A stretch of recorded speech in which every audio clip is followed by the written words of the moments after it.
అత్తింటి వారి మర్యాదలు అల్లుడికి దక్కడం ఆనవాయితీ. కోడలు మర్యాదలు అత్తకు దక్కడం కాస్త వెరైటీ. ఎందుకంటే ఏ ఇంట్లోనైనా అత్త కోడళ్ళు టామ్ అండ్ జెర్రీలా ఉంటారు. ఎంత అన్యోన్యంగా ఉన్నా చిన్న చిన్న మనస్పర్ధలు మాత్రం ఖాయం. అందుకే కోడల నుంచి మర్యాదలు, గిఫ్ట్లు ఆశించడం అత్తకు అత్యాసే. అందరిలోనూ ఇలాంటి ఆలోచనలే ఉంటాయి కదా. అయితే ఈ వీడియో చూసాక మీ అభిప్రాయం మారొచ్చు.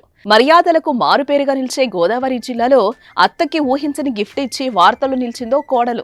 డాక్టర్ బిఆర్ అంబేద్కర్ కోనసీమ జిల్లా రాజోలుకు చెందిన ఆర్యవైశ్య మహిళా సంఘం అధ్యక్షురాలు కాసు భవానీ 50వ పుట్టినరోజు వేడుకలు భర్త శ్రీనివాస్, కుమారుడు సుఖేష్, కోడలు శ్రీరంగనాయకి సమక్షంలో స్థానిక ఆర్యవైశ్య కళ్యాణ మండపంలో ఘనంగా జరిగాయి.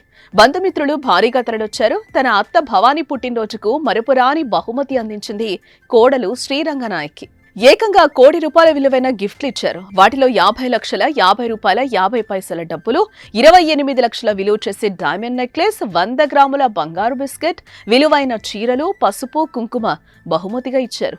వీటి మొత్తం విలువ కోటికి తక్కువగా ఉండదు. కోడలి బహుమతులకు అత్త సర్ప్రైజ్ కాగా అతిథులు నోరెళ్లబెట్టారు. అత్తపై కోడలి ప్రేమకు అంతా ఆశ్చర్యపోయారు.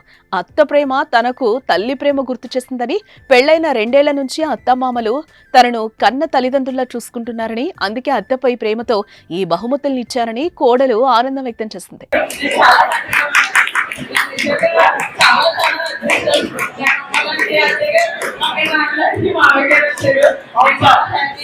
కాసు శ్రీనివాస్, భవానీ దంపతులది రాజోలు కాగా, Srinivas Razole chamber of commerce అధ్యక్షుడు, ఉమ్మడి తూర్పుగోదావరి జిల్లా ఆర్యవైశ్య సంఘ కార్యదర్శిగా ఉన్నారు.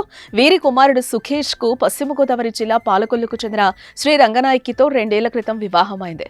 ఏదేమైనా ఈ అత్తాకోడలి ప్రేమ తెలుగు రాష్ట్రాల్లో వైరల్ అవుతోంది ఇప్పుడు.